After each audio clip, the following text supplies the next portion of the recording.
Dag Detter was an international investment banker for 15 years.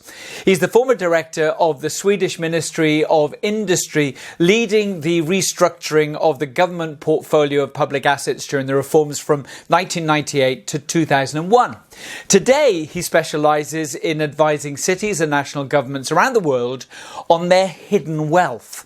Indeed, while most cities and governments have convinced themselves that they're drowning in debt and can no longer afford to maintain their existing infrastructure, never mind build anything new that might be desperately needed, Dag tells many of them that they're sitting on huge gold mines that most don't even realise. He's also the co-author of the book The Public Wealth of Nations. Dag, welcome. In these desperate times, as the world faces the prospect of an apocalyptic global recession, can you give us some idea of the scale of this untapped city and government wealth?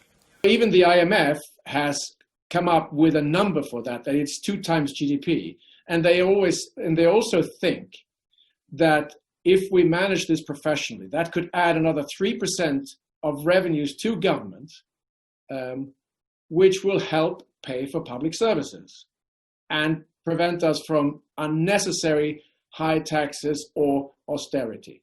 I think it's paramount that governments and all stakeholders, taxpayers, investors, capital markets, have a much better understanding of public wealth. Real estate is usually twice or sometimes 3 times the size of the operational assets. So the operational assets like SOEs or utilities, they are well known. We see them every day because we use the subway, we get electricity, we get water, etc. from a city or from a national government, but we don't see the real estate.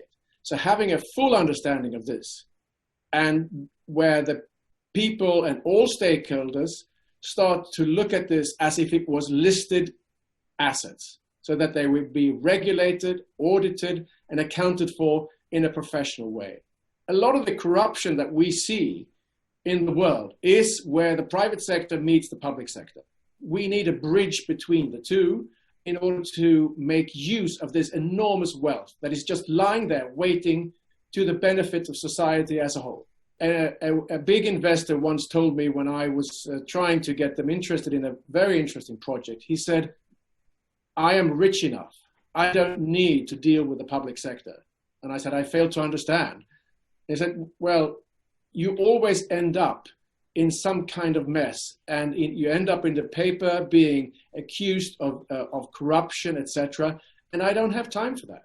There's plenty of business for me to do without having to deal with the public sector." We have created a system on the public sector side which makes it so cumbersome for the private sector to deal with them. And this is very difficult. So we need to even the ground between them. We need a facilitator in between. So are you saying then that the public sector needs the private sector more than they've ever done before? Absolutely, have always done. But it has to be on equal terms. How do public sector professionals respond when you point these things out to them? Do they feel stupid or grateful? It could be both. Some are very grateful, some are very doubtful. There's always a lot of resistance to actually believing it is so simple. Can you give me some examples of what those cities have actually done, utilising this gold mine that people already have? And what have they done with it? Well, one brilliant example is Hong Kong, that 40 years ago actually built the entire subway, which is probably one of the nicest and most efficient in the world. And they built that, it's larger than New York City, and they built it without taxes, without one tax dollar, which should be quite interesting for somebody running the New York subway or any of the public transportation assets in a place like New York or anywhere else, in London, if you like. Copenhagen, who has built huge mixed developments in their old port areas, which is quite a large part of the town, very successfully. And that has paid for, without using tax dollars, has built universities, offices, hospitals, concert halls, etc. But probably the most famous one is Singapore, which was left quite destitute and without any resources when it was independent from the United Kingdom in the 1960s. And they have used this very skillfully to build, in one generation, probably one of the most efficient economies, but without using many tax dollars. Can you tell me how they do this? Because it sort of smacks of PPP, and a lot of people say that doesn't work. No, I quite agree with that. PPP doesn't work, and the main reason for that is that it's done without having a proper intermediary between the private sector and the public sector. So what the Hong Kong government did, they created the subway company called MTR. And that is a truly professional company, just like anything you have in the private sector. And they utilized the real estate above every station and build mixed developments on top of the station, which basically paid for the development of the railway. So one of the things that I know as a British person is that the first rule of politics is, wherever possible, if you need lots of cash, privatise. Are you saying that's a consideration or not? Never privatise, as an asset is today. Always try to develop them as much as possible. And when you're finished developing them, that's the time to sell, when the market is right. Well, the world is full of examples, not only in the UK. I mean, every country, every city has been doing this. And that, it's an undue transfer of public wealth to the private sector. And it always creates a very strong backlash from the public. And rightly so. Because, there's nothing wrong when a government is selling an asset. It should just do so, and being able to capture as much of the upside as possible. That means selling an asset only when it's developed and at the right time in the market. Unfortunately, most cities, most countries are not aware of what they own in terms of public commercial assets.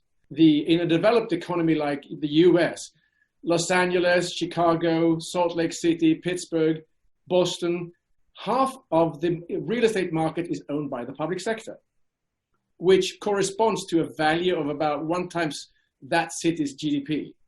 You mentioned Boston. Boston's mayor was once asked what was their public wealth asset in terms of real estate. He wasn't even close, was he? No, the Boston mayor, when he was trying to answer this question, they thought they had a couple of hundred properties in their domain. And their books, their accounts, said that it was worth a few million. The reality was they had thousands of real estate, and the market value, or the indicative market value, was 40 times larger than the book value. Why is it that with such a huge reservoir of capital that people haven't seen it when it's been hiding in plain sight? Yes, that is the interesting question. And part of the answer is that we don't have proper accounting for these public assets. The global stock market is scrutinized basically every second. They have regulators peering over them. They have accountants, auditors, everything, and rating institutions, etc. But the public sector assets, the commercial assets, are not even in the books. They are mostly fragmented. The public sector has an accounting system which is 800 years old, while the private sector has spent those 800 years developing a very sophisticated accounting system which has given us in the world the wealth that we are now enjoying. We mentioned the mayor of Boston and his lack of knowledge. One of the things that you recommend is something called asset mapping. Can you talk to me about asset mapping and what's the difference between an asset map and an asset audit? You have to have an understanding what you actually own. So an asset map will give you this. It's a quick and dirty map of what you have. And it's something that shouldn't take more than a couple of weeks. An audit is something that should stand up for scrutiny in a transaction, in your accounts. That will take much longer. When you speak at conferences, what are the usual sorts of comments that you receive when you're talking to audience members afterwards? A big resistance comes from economists, because in economics you are not taught accounting, and accounting is absolutely vital if you're going to manage assets. For an economist, a public asset is the only good public assets is a sold one, a privatized one. That's the only way to make money from a public asset, which is, of course, nonsense. So when the public sector is looking for investors, it's not any investor, because there are many investors who are looking for that short-term return as well.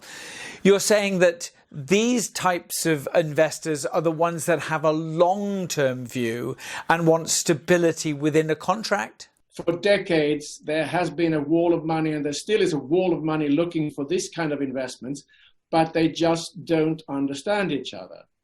And if they knew that there was such a gold mine on the other side, this would be enormously interesting. However, the language is so different. And that's why you need this holding company in the middle to act as the translator. Managing commercial risk doesn't have to be alien to the public sector.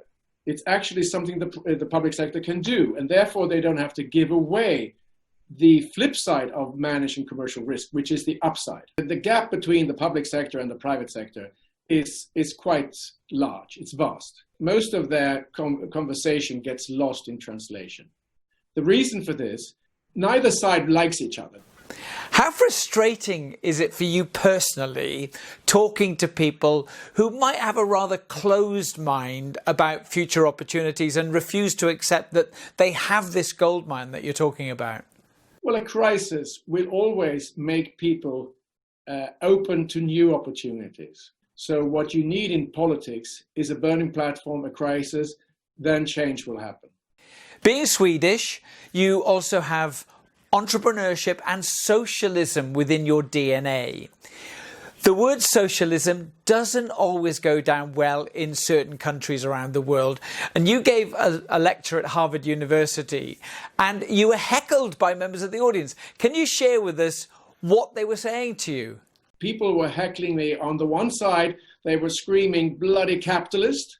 On the other side, they were screaming bloody communist. So something was right, I guess. Dag Detter, thank you very much for your time and your insights today. Thank you.